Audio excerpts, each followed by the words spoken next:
Alors, voici une méthode qui est en fait, on va dire, une synthèse des deux méthodes du précédemment, la méthode 4 et la méthode 3, enfin la méthode 3 et la méthode 4, comme vous préférez.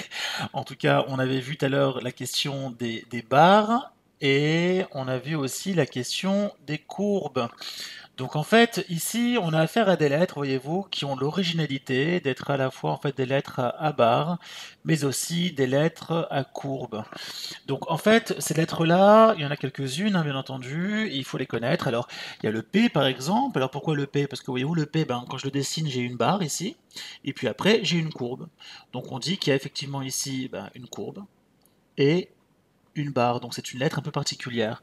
Alors il n'y en a pas d'autres, hein. Enfin, il n'y en a pas qu'une seule des comme ça, il y en a plusieurs, hein. Si on prend par exemple le Q, ben, le Q c'est pareil, vous avez effectivement une barre ici, et puis une courbe là.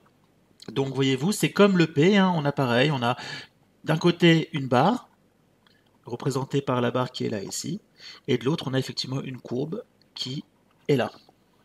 Alors le G, lui, si on l'écrit comme ça, voyez-vous, ça devient intéressant parce qu'on a effectivement cette fois-ci non pas une barre mais deux barres, hein. On aurait donc les deux barres qui sont là, tac tac, et enfin on aurait la courbe ici. Donc on aurait effectivement deux barres qui sont là, et ici on aurait une courbe. Donc soyez bien attentifs à toutes ces lettres-là globalement, hein. En fait, chaque lettre, hein, de l'alphabet, hein, peut être interprétée comme un ensemble de barres, de courbes, que de courbes, ou un mix de barres et de courbes. Et si on prend le B, voyez-vous, bah là vous allez avoir effectivement une barre ici, et enfin ici, vous allez avoir deux courbes. Alors voyez-vous, étant en fait pour le coup concepteur de sujets et créateur de sujets de concours, il y a un exercice qui est intéressant, c'est par exemple si on vous met le P et qu'on vous met 1, 1, qu'on vous met le M et qu'on vous met 4, 0, qu'on vous met le B et qu'on vous met 1 et 2, bah, la raison elle est simple en fait, c'est que finalement on voit bien ici que le P, hein, contient une barre et une courbe, hein, d'où la coordonnée en fait 1 et 1. Le M contient 4 barres et 0 courbe, d'où la coordonnée en fait 4 et 0. Le B contient une barre et 2 courbes, d'où la coordonnée en fait 1, 2.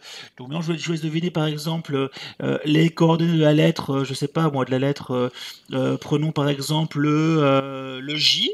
Eh bien, typiquement, on va être sur 1, 1, aussi comme le P, en fait, avec effectivement une barre ici et une courbe là, d'où la coordonnée effectivement 1 et 1. Donc n'oubliez pas que chaque lettre, hein, peut vraiment être vue comme un ensemble de barres et de courbes, et vous verrez que ce sera évidemment très utile pour résoudre les différentes questions que vous aurez à résoudre.